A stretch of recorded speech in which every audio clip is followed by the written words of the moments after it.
Well, this is the most personal and intimate setting I've ever done one of these interviews before. This is nice. We're at dinner with no food and no wine. Yes, so maybe that's for the best. So I've seen this movie twice already. I saw it at the premiere at South by and watched it again last night. Congratulations on the film. Delivered all the thrills I wanted. But also on a personal level, I want to say a huge thank you. My wife doesn't do horror or slasher movies like at all. Right. And she adores the Happy Death Day movies and Jessica and all of that. So you were able to win her over to a genre that I love that she normally cannot stand at all. So just thank you for that. I appreciate that. I am here for the gateway horror. Yes, absolutely perfect on that level. On the movie Drop, so you've, of course, been writing movies for over 25 years now, and you've written and directed most of the movies you've directed, but in this case, you're directing someone else's script. Yeah. What was it that drew you to this script that made you want to sit in the director's seat? It was a page turner, you know? Sometimes I get scripts and it's like, even when they're good, you kind of pause, you'll put it away for a minute and come back to it. And this was one of those scripts where like, I just plowed through it and I just needed to get to the end. I needed to know what was gonna happen to this woman. And the urgency of it, I thought was so cool. I loved how it felt Hitchcockian, but in a modern way, that it had kind of a 90s thriller vibe too. It was kind of hitting all these different sweet spots. And for me personally, you know, sort of like, it felt like the right kind of, I guess, pivot career-wise for me and just sort of what I was looking for. Because I had done the horror comedy thing so much that I was jonesing for something that felt a little bit different. Is it freeing to be able to be handed the script and not have to think through the side of writing it, or is that restricting? Well, that's not what happened here, and that's a good thing for me.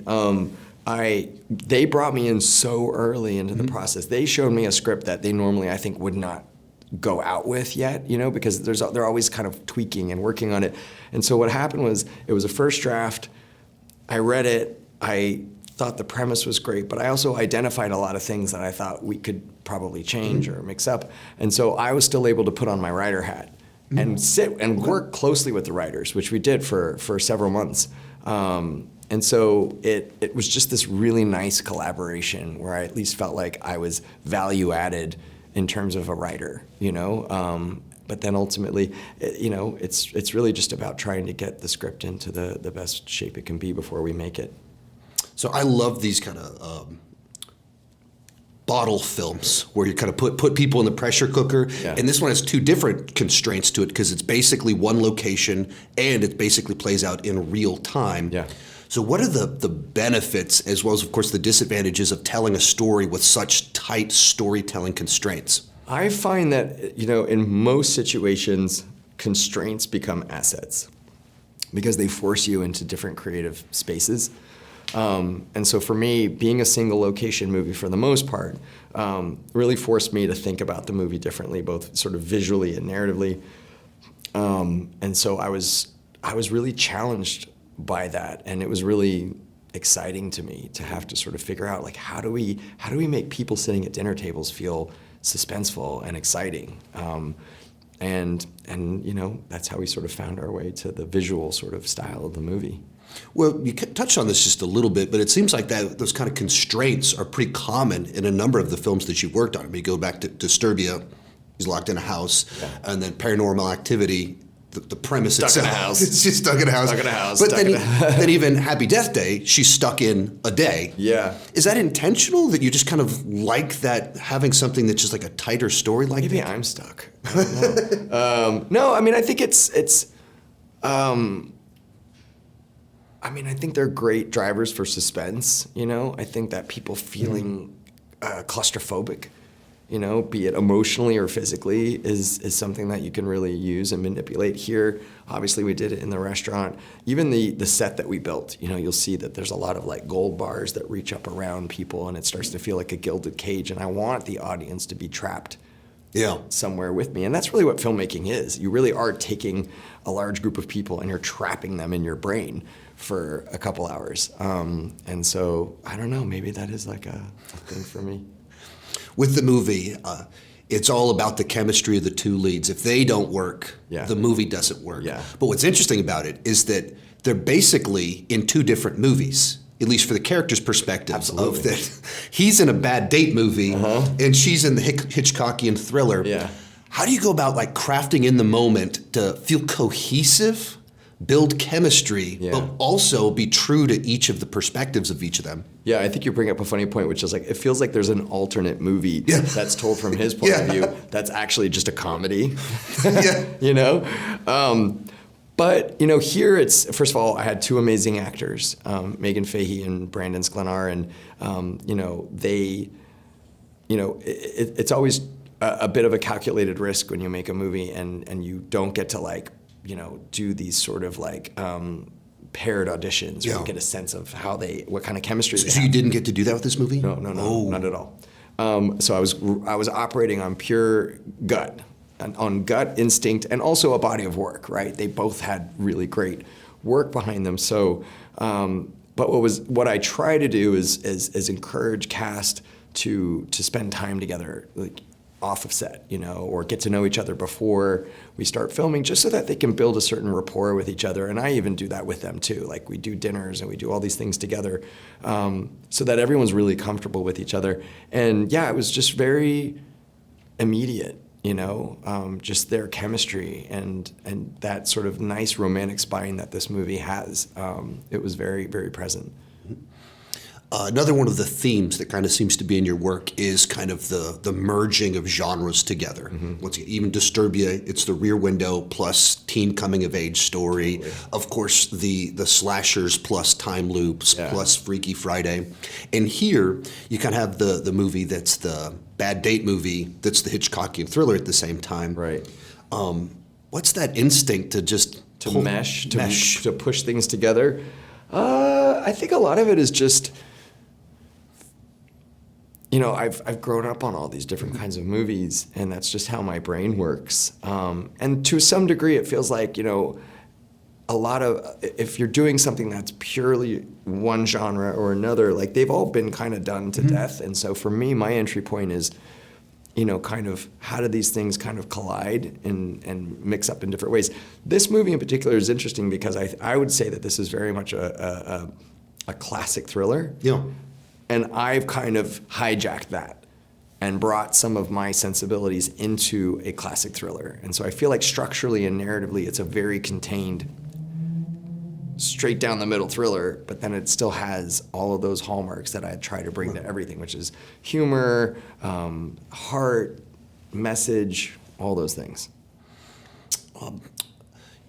One of the frustrations I have with Hollywood these days is it feels like the mid-budget thriller, the movies that I grew up watching in the 90s, have been largely disappearing. But you've been able to make a number of these original films in that environment. Is it still possible for those movies to get made, or does it feel like it's just shrinking?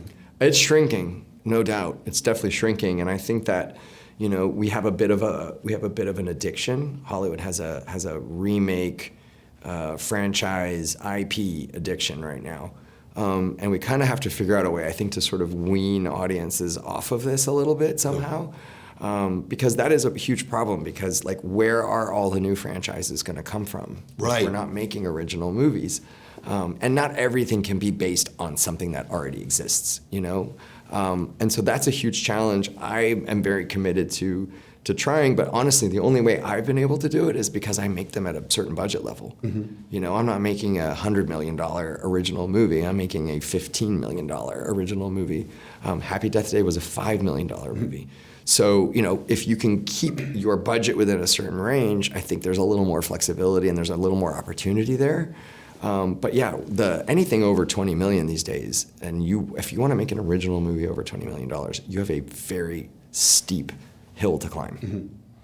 I know, that's like such the frustration. As much as I love all these franchises, it's like, but I want more than just I know, that. but the problem is that Hollywood looks to movies that do come out, and then, you know, when they fail, and sometimes they fail for different reasons. Yeah, right, exactly. But everybody just suddenly is like, the sky's falling, and they blame originality, and they say, you know, we have to just make sequels.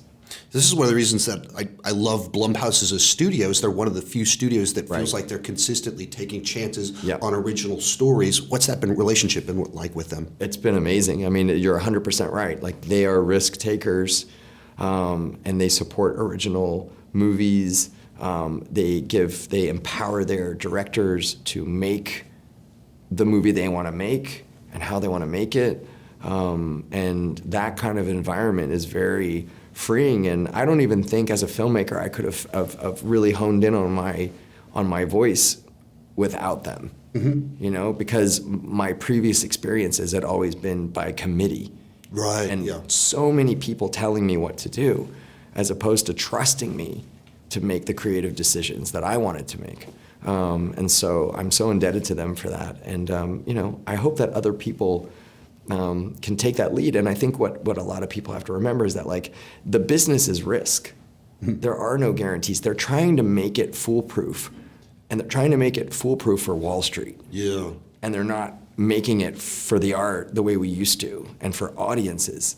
And you can't make it that way. That's not how it really works. If you want cool shit, that's not how it works. You look at the last several years, the diminishing returns of just a creatively bankrupt strategy. Yeah. People are tired of it. I know. It's embarrassing. You look to the 80s and you see where all of these things came from, and all of these movies where they did figure out how to make a blockbuster, but they were all original. All right, to contradict what we were just talking about, Okay. and to ask the question I have to ask so I can take some good news home to my wife, potentially. So I heard this last week at a dual screening of Happy Death Day. Yes. Was said on stage. Yes. We're moving forward with part 3. Yes. Is this true? This is true. Yeah, we've finally gotten everyone's attention again, and we're restarting that conversation. I've had the idea for the third movie for a long time, and it was, in fairness to us, always supposed to be a trilogy. Yeah, we've got a lot more story to tell there, and this is one of those things where, like, and I've had to keep this to myself, and I'm not going to share now because it'll spoil it, but, like, the concept of the third movie is so cool, and so unexpected, and it's not set in the same day. So, you know, like I said, it's early, but it was so encouraging to be able to start that conversation again.